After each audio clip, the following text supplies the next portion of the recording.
and she was excited about that. She talked about it. She made high-pitched, squeaky sounds to mimic, echolocation. And yeah, so my wife gets some supplies to make a bat costume, instead of buying one, and it's a very simple costume. Got a little black hoodie and some felt. I think it was felt.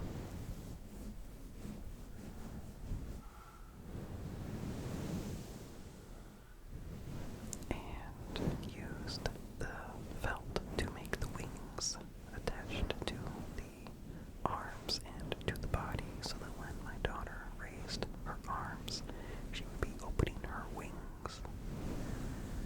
And there was purple on them for little details, and a black beanie hat that she added ears to. And it was very cute, very cute, very cute. But as my wife finished this, my daughter's like, I don't want to be a bat. I want to be a tiger. So, a couple days before Halloween, when we just now have this news that she wants to be a tiger, we had to push back a little bit and say, wow, we made you this costume, this bat costume that you've talked about for a while. So you're gonna be a bat. But she was just like, I want to be a tiger. But once she put the costume on, she really liked it. And she was the cutest little bat ever.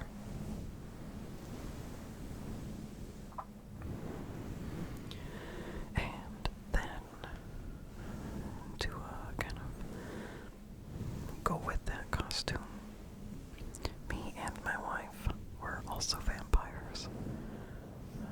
But we went with different styles. I tried to go with more of a kind of a Nosferatu, slightly red-like vampire. So I put my fangs on my two front teeth instead of, on the canine teeth. The little glue pellets that came with the teeth were interesting. I had to put them in really hot water and then, let them get soft and then scoop them out of the water and then quickly put them into the little hole in the teeth and shove it on my tooth. And it's like the consistency of hot glue, from a hot glue gun, which was interesting. It worked real good for a bit, but it really made me have to kind of keep my mouth open, and so I would drool a lot. Eventually they kind of got loose, and so I had to be real careful not to move my lip too much. And then I wore an old wool jacket, like a suit coat, one that I've had since high school. So I've had it like 15 years. It's what I wore when I did the announcements, the video announcements for the school in my senior year. I still had it because it somehow still fits. I guess it was big on me then. I've kept it because it looks bad.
Also for my costume, I bought long acrylic nails, pointy nails, to be really dramatic and more red-like.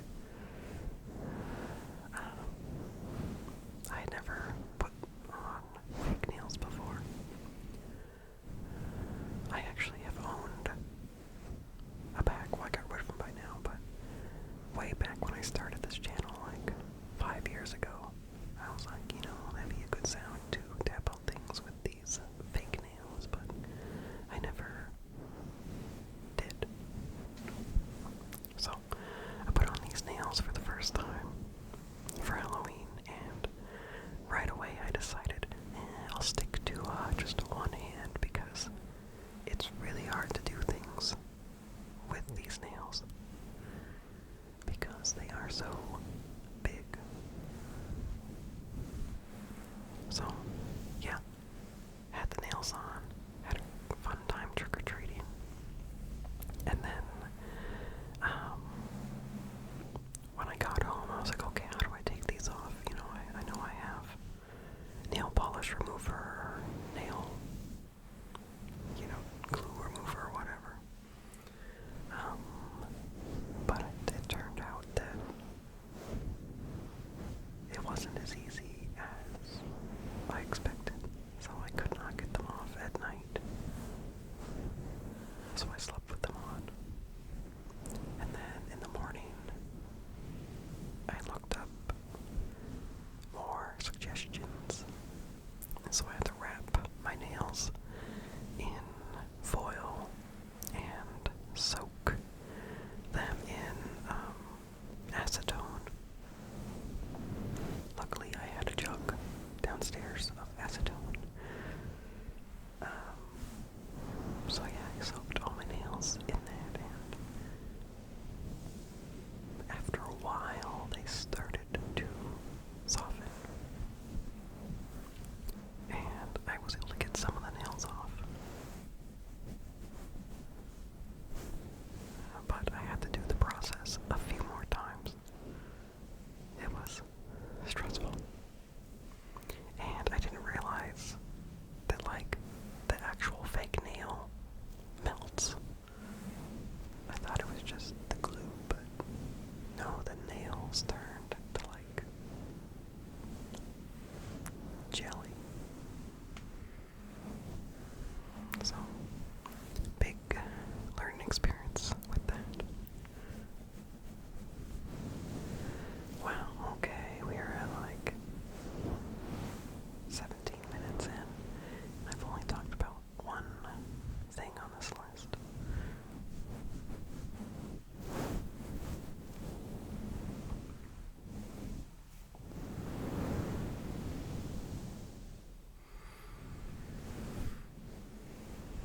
Okay, so Thanksgiving. Cozy time, Thanksgiving. So, downstairs in this very basement, I've had a bottle of wine. I've had a bottle of wine for like, I think 11 years.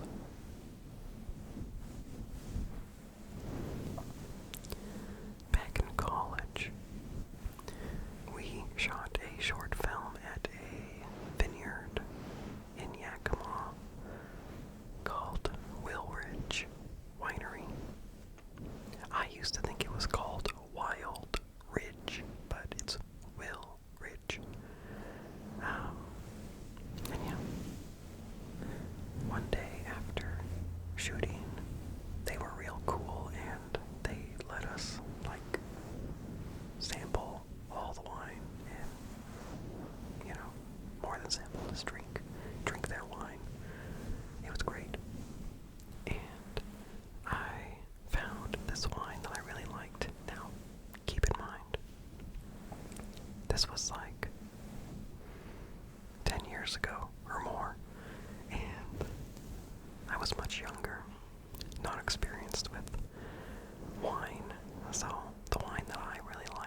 bought some bottles then, but we drank them.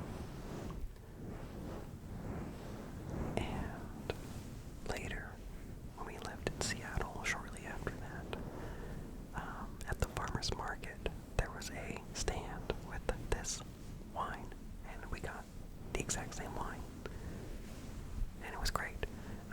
And we decided to save it for as long as we could.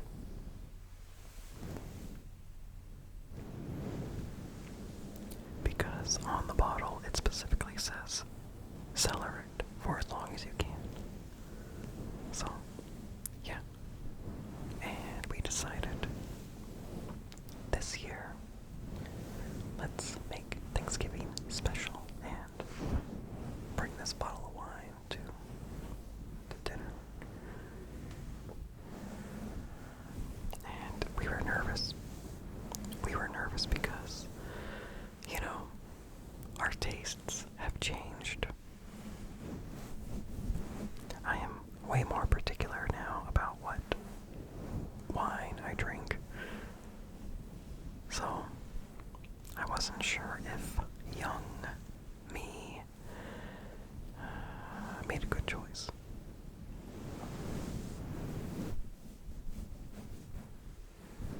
But I also figured it comes in a small bottle and you take small servings. So even if we don't like it, we have so many adults at our family gathering that, you know, everyone can have a little bit and no one has to commit to like a big glass.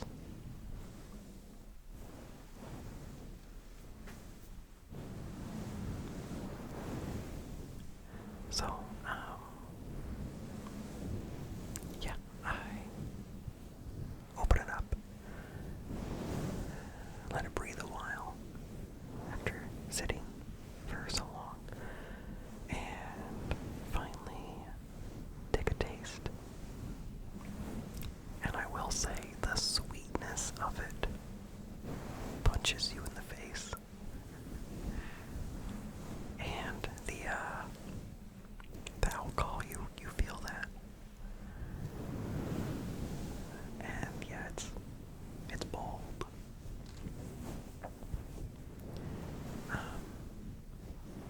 Underneath that initial shock, I do taste the jamminess, that berry, that really fruity taste. So, I do see why I liked it when I was young, but that initial punch when you first take a sip is a little much.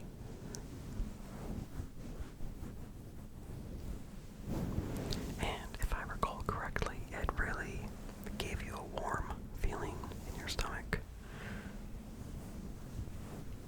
So, that was cool. But I was really annoyed that no one drank any. One person tried it, other than me and my wife. But no one even tried it. So, annoyed with that no one even wanted to taste my special wine that I've held on to for so long.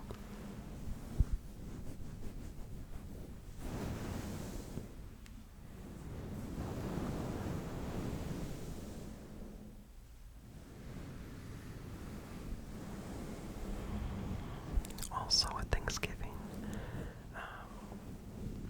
it was decided that I'm gonna, in addition to make my green bean casserole that I do every year, I was also going to make some biscuits or something in my Dutch oven that I hadn't used, even though I had for a long time. So yeah, eventually I settled on making biscuits because those were simple and, you know, low commitment. So I got a fire going outside,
Christmas, my sister-in-law and her husband came over. Because for months, me and my wife have been trying to go to a game night at their game store. Like, one night a month is beer and board games.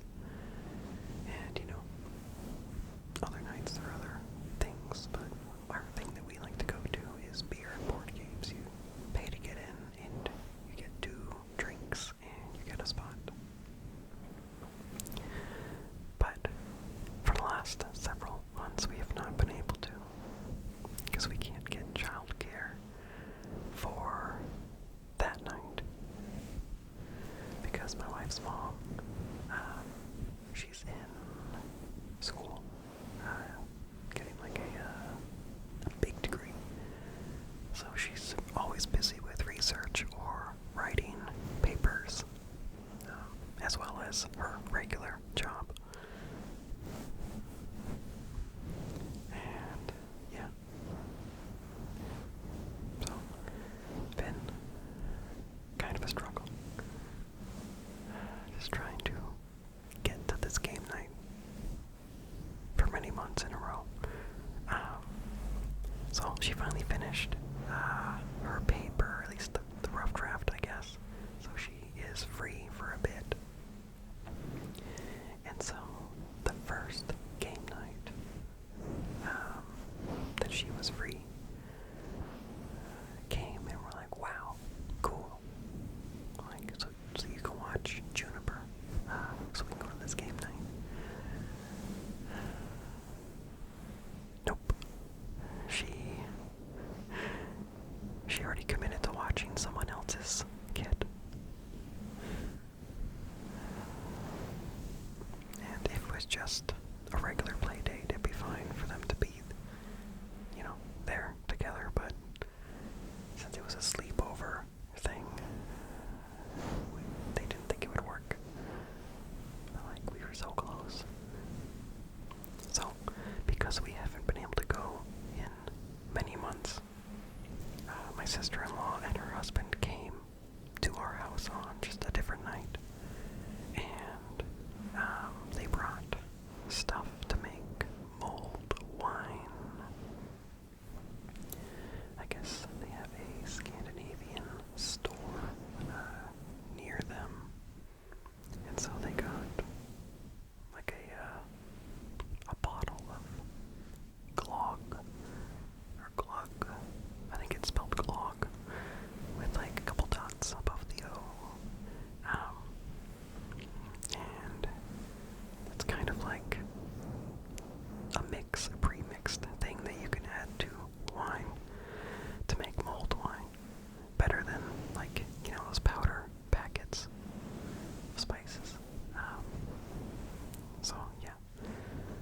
She made that mulled wine, and in the beginning, it didn't seem right. It seemed off, like too sweet.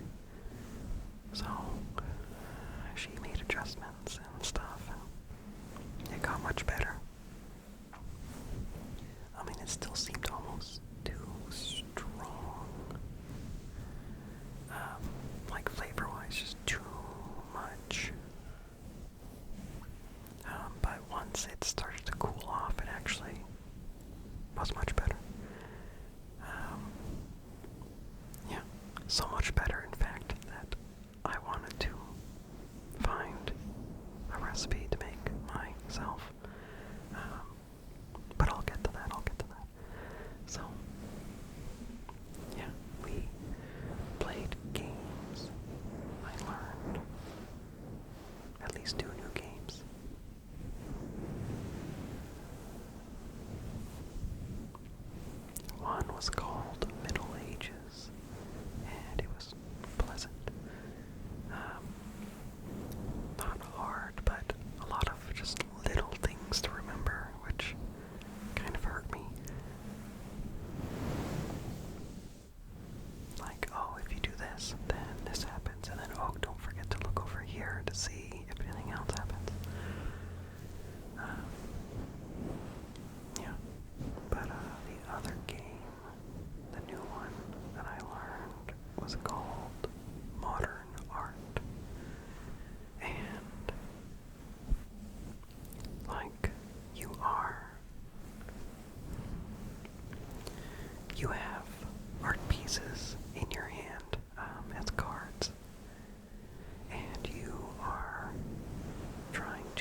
auction that you each go around and around and around and sell and buy. And your money is hidden, so people don't know how much money you have. I mean, unless, they're really pay attention to you. But, it was a fun game. I guess there's 2 decks in it. One is more modern art, and then the other deck is like classic art. So we played with like the actual old art, from like the 1600s and stuff. I don't really like modern art, but it was a fun time. And for some reason, they had the like special edition, or no, deluxe edition Korean version. I think really the only thing about it that was different than just a regular version would be that the money was like Korean. Oh my god.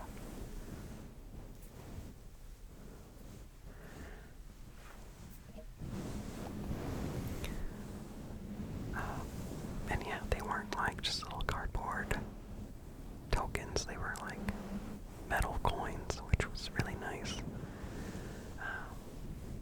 But yeah, really liked that game. I did not come in last, as I always seem to do with new games. But yeah, you need to strategize because there's different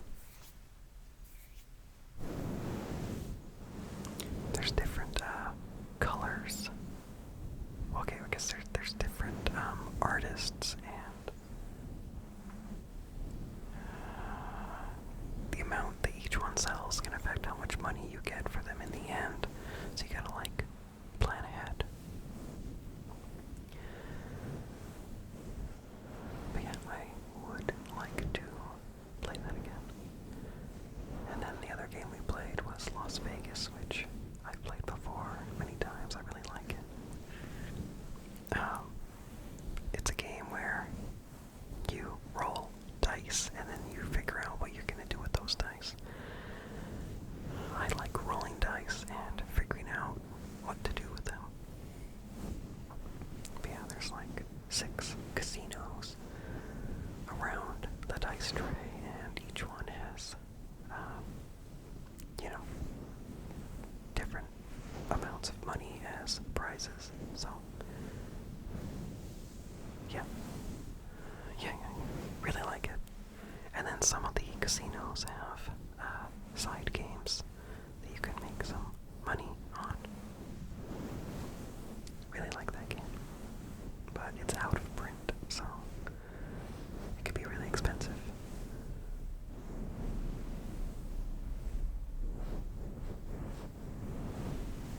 Luckily, they had it.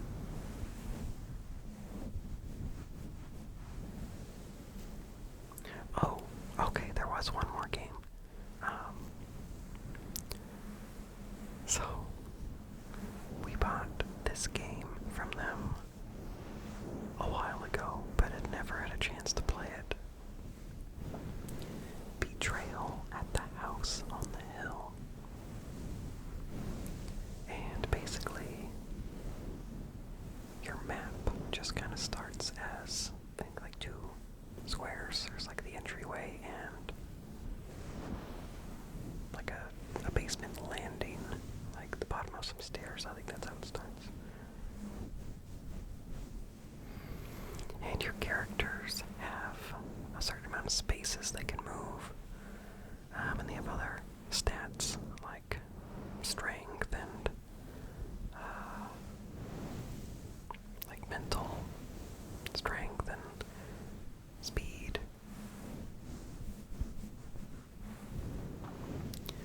So you can go as many spaces as your speed or whatever, and then you can discover a room by going to a door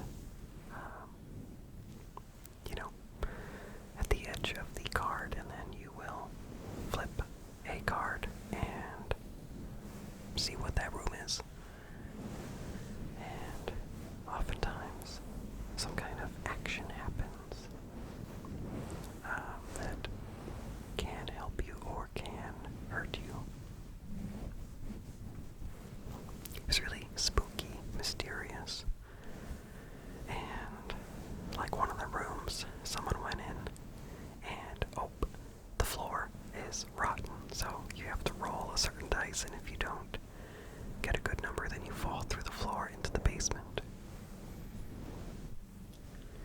And it was really fun. And at some point,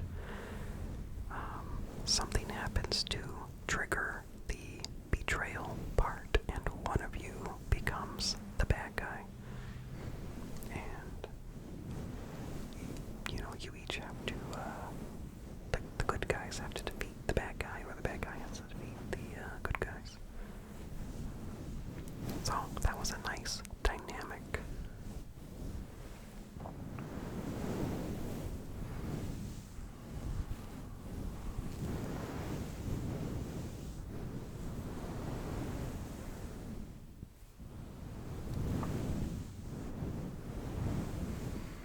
I know I'm not describing it super well. But like, yeah, when the event happens that triggers the betrayal, like the person who it's determined is the betrayer has to go into like another room and read a little section of the rule book to figure out what their objective is. And then we, the good guys, have to read a little section to decide what our objective is.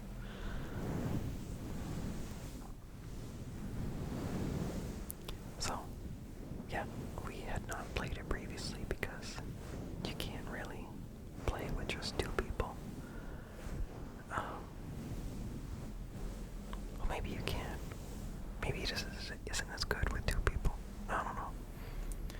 But, yeah, in the end, like, there was a magic elevator. Not the great glass elevator. That could just kind of go to any room if you were in it. And so someone got stuck in the basement by themselves and bad things kept happening to them. They almost died.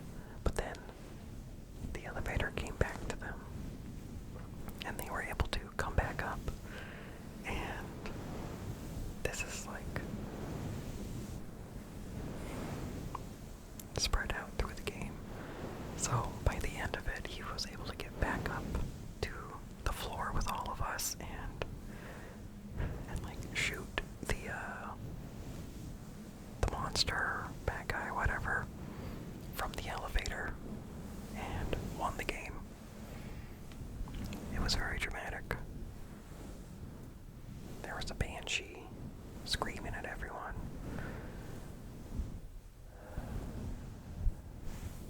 And it was wild. But yeah, I'm glad that we had someone there who had played it previously, because learning bigger games is daunting.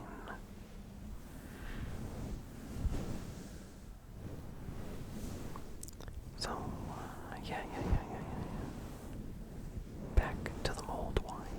So, the mulled wine we had on that night, you know, as it started to cool, it tasted more like I wanted. But it tasted good enough that I was inspired to find a recipe to make for Christmas Eve when we got together with my wife's family. So,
recipe called for just boiling it for 15 minutes and serving it, but I wanted to have it in the crock pot so that it was just hot for a long time, you know, whenever anyone wanted to drink it, but also to let the flavor release from the seasonings so they'd be really flavorful. So I did a test run at home and definitely did it too long. It tasted good in the beginning, but then once you got farther into it, like it evaporated more and more and got really thick feeling and not pleasant. So I learned from that, and when Christmas Eve came, it was a lot better. So much better. And I had, fresh ingredients. When I did the test run, I only had ground ingredients. So, and I used those little cloth bags to contain any seasonings that might thicken the texture. But yeah, it was a big hit. Very pleased with it, and you're supposed to add at the end aquavit, like a Norwegian alcohol, and I looked it up, and anywhere near me it costs like $45, so not doing that. But it said you could substitute vodka in its place, so I got a decent vodka, and so I made that, did it for a proper amount of time, and then put in a decent amount of vodka, and it definitely had a kick. The first sip initially, it kind of smacks you hard with the vodka smell and taste, but once you get past that first sip, it mellowed out, and it really felt so cozy, so cozy. Like, I think this is gonna be a tradition. Previously, I haven't been big on mulled wine, but I think maybe I just hadn't had proper mulled wine before. Yeah, so I'm excited for that for next year. I mean, I guess it still is winter, so I could make it, but feels correct to do it around the holidays.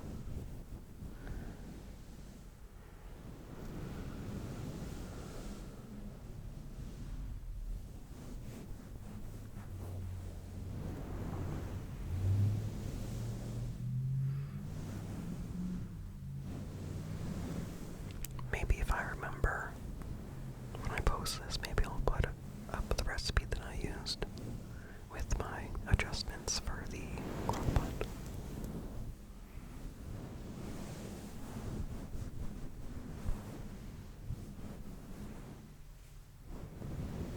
So, wow. I have not made it far on this list. Well, okay, speaking of Christmas, with the mulled wine, I guess I'll jump there, so since we're there.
was like, yeah, time to just relax, no chores, just hang out and be cozy.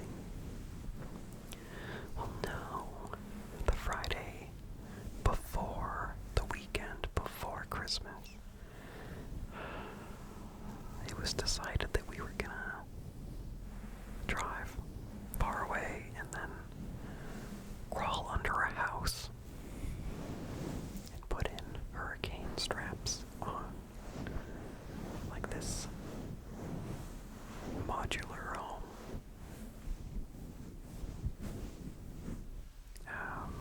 And I thought we had said no to that job. So I was very annoyed that not only did I not make it to winter break, but I was going to be crawling under a house. So,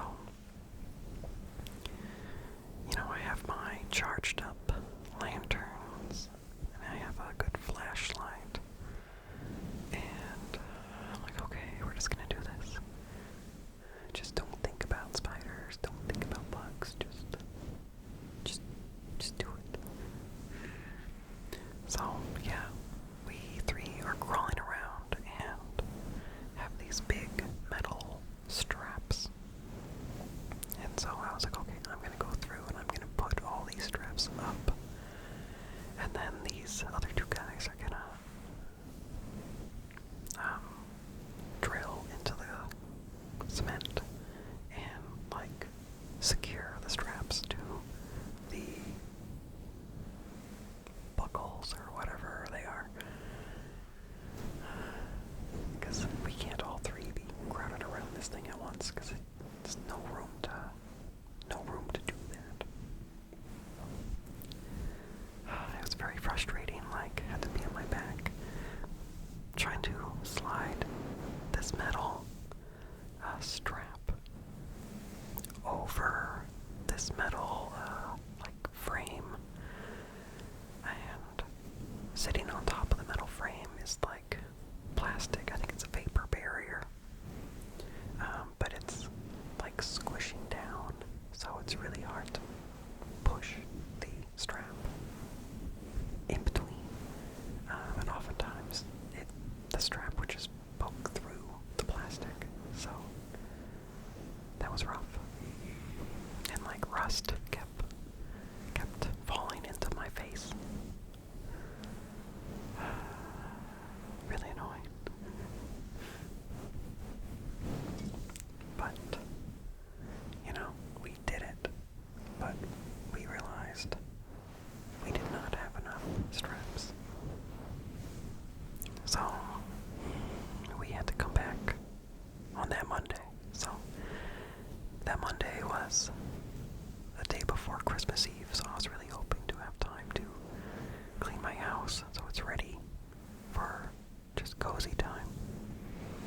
Cozy time on Christmas Eve, but no, we had to go again, crawl under this house. This time I remembered to bring my safety glasses, and so it went faster with not having to worry about rust falling into my eyes.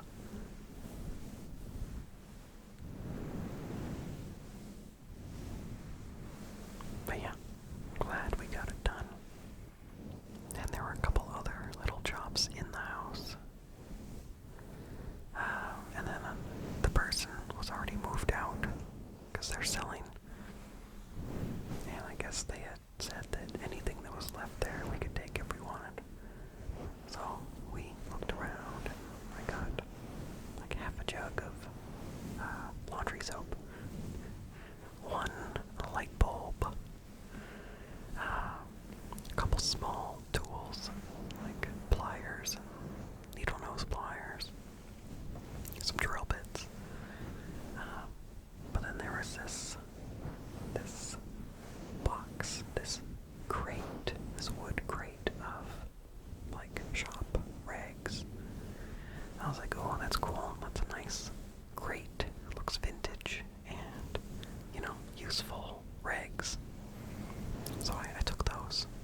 I did not keep those.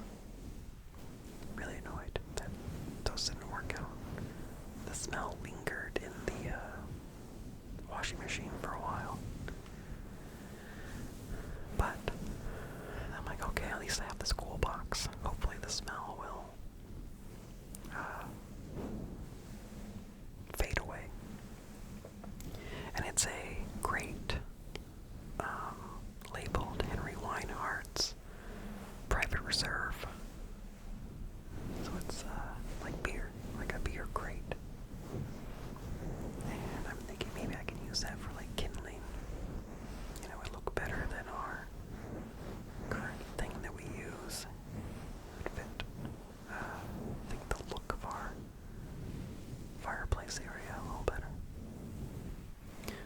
But then I looked up Henry Weinhardt's crate, and apparently you can sell them for a couple $100. At least I see them posted for that much. If they're actually selling for that, I don't know. And the ones online look like they're in good condition, but I'm like, wow, maybe I could sell that. That could be cool. That could be cool.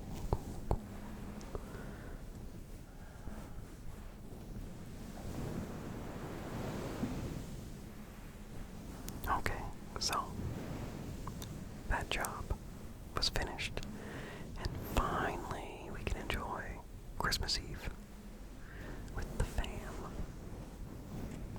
Well, before this, my wife's uncle had been caring for his wife, who, over the last 15 years, has been having worse and worse health. So, we really have not seen him or her much, except for tiny glimpses.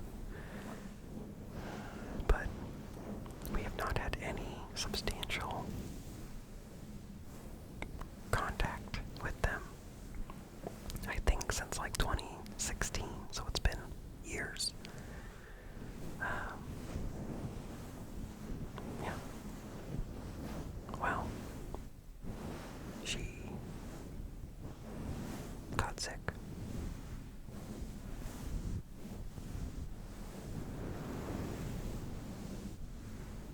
And, she died the day before Christmas Eve, which, unfortunate. But it was kind of a good thing that it happened before the holidays, because we actually got to see him.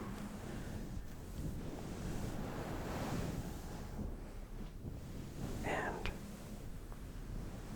hopefully that feels like I don't want to call it burden, but the burden of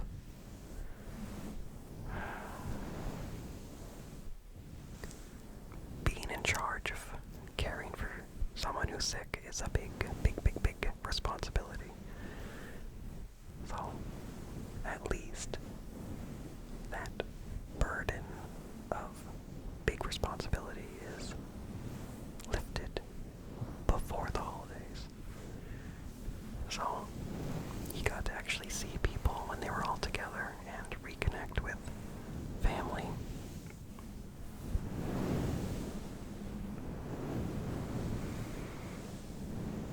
Yeah. The last 15 years, she got an injury from someone, a business, leaving a sandwich board sign outside that was not properly set up, and I think there was a chain that she tripped on and caused an injury, and ever since then it's been downhill with health. And yeah, they used to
Christmas, we got my daughter a new bed. She was using a bed frame that was her grandma's, or my wife's grandma's. But it wasn't a standard sized frame. Like, it was too small to fit a single bed, and too big for a toddler mattress. So we've just had to use like camping foam for a while. We didn't use camping foam when she was a baby, don't worry. But yeah, we finally decided to get her a real bed. A big girl bed.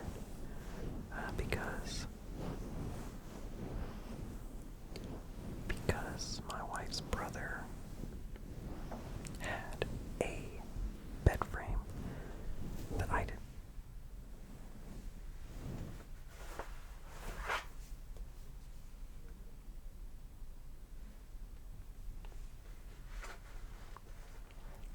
Well, hopefully that knock is unimportant.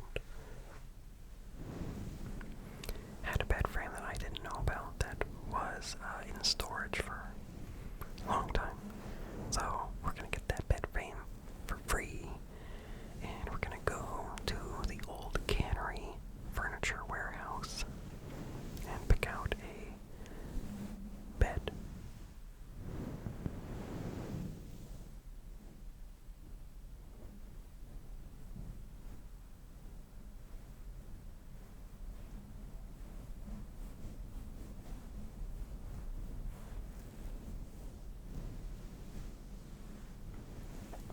So, yeah, it's as far as I know, it's not a chain. It's, just a single store that has always been around. It's where we got her, I don't want to call it a rocking chair, a recliner that rocks, and it also fits me and my wife. Like, we're short, so we can sit in this chair with our feet on the ground. So we got that chair when my daughter was born at this place, and I don't think we've been back since. So we went, and it's a big warehouse, but it's really cozy. They have really decorated it well. Lots of train-themed stuff. So there's like this big train set on the ceiling that goes around the whole store, and it's really cool. And my daughter's like, train, like, loved it. Thought it was so cool. Well, we get to the like children's mattress area, and in that room with all the beds, in the middle they have like a smaller train, more like a model train, but like a big, like enclosed area with like a town and mountains and a big area. And there are buttons you can push. There's like 4 different buttons, each a different color, and each one makes a different train go. And my daughter was obsessed with these buttons and these trains. It was really amazing. So while me and my wife looked at beds, my daughter just slammed these buttons and was getting really obsessed with them. Like, we tried to explain that they just make the trains go, they don't make them stop. But whenever a train would come by, she would push buttons trying to make it stop. And then as the train would keep going, she'd move to the next button and slam that button, and starting to get like panicked. And then my wife went to go pay, and I just hung out with my daughter at these train buttons. And then like my daughter starts yelling at me, like, you push buttons. Like, we gotta do this, we gotta push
first night,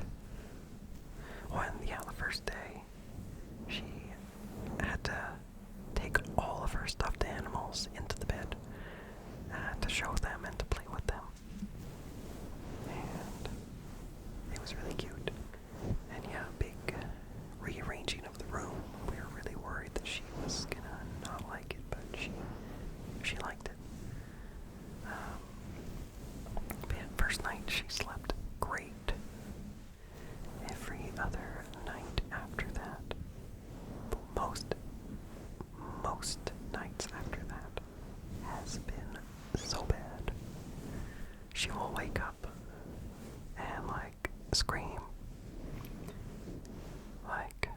One night we, figured it's nightmares. Especially because, she specifically said, monster in my bedroom. So, yeah, definitely nightmares. Or she was scared of the window. Some monster at the window, I don't know. My first thought when I heard her say that was aliens, but not aliens. She has gotten better, but it was like a week of bad sleep, horrible sleep. She would be awake for a couple hours in the middle of the night, and I would try laying with her, look, I'm with you, you go to sleep, but she would just be awake, just staring up at the ceiling, or reaching over and touching my beard, and then she'd be awake, and I'd say, no, it's way too early, you need to sleep, yeah, very bad sleep for a long time. Anyway, New Year's came, and we were like, no, these fireworks are gonna wake her up, and she's gonna have another rough night.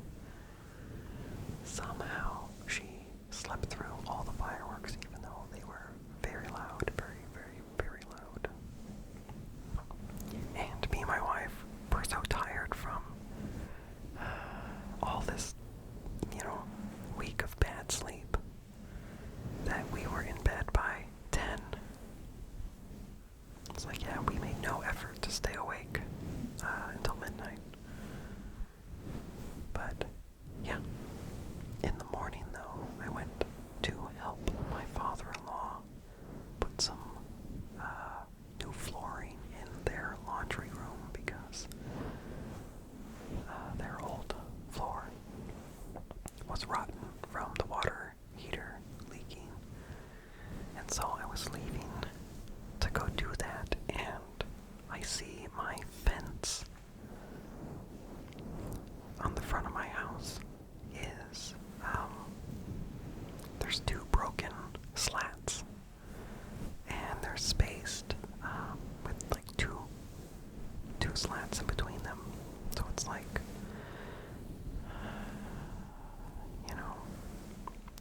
as if someone grabbed right there. That's stupid. Some drunk person pulled on our fence last night as they came home from partying. But then I went back to the house to get something, and I saw on the inside of our fence there was a ladder. A rickety looking, gross bamboo ladder right where the fence was broken. So, as far as I can tell, nothing was taken. And what it appears that they planned to come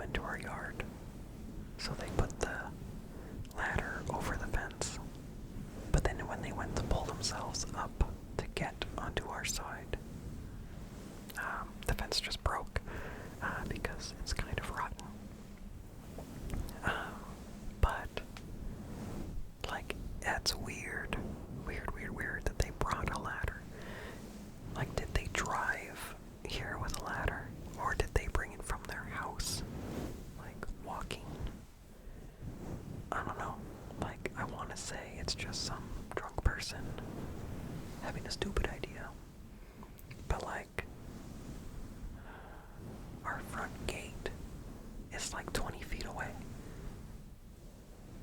Maybe less. Like, why didn't they just walk in the gate? Or walk in one of our other gates? Like, did they know that we had a camera? And were they avoiding the camera? Like, it's weird. And also, okay, like, if they're gonna steal something, what are they gonna steal? Like, climbing back up that ladder. Like, what can they possibly pick up and climb over the ladder with while holding? It just doesn't make sense, so very bothered by that. So, we have a new Costco membership. We got a gift card from someone, and I also got an ad from Costco. So I was finally convinced to buy a membership. And, yeah, found a good deal on better security cameras. So I'm excited to put those up. Because the ones that we're using now, I think really we're just using because someone gave us one as a baby monitor. And then we just decided to stick with that brand. But I think having wired cameras would be a lot better. A lot more reliable. But yeah, I just really wonder what someone was planning. Because they took the effort to bring the ladder to our house. And it's not a good ladder. It looks so rickety. It looks like it should break. If it was smaller, I would think it's a decoration in like a gnome village or something.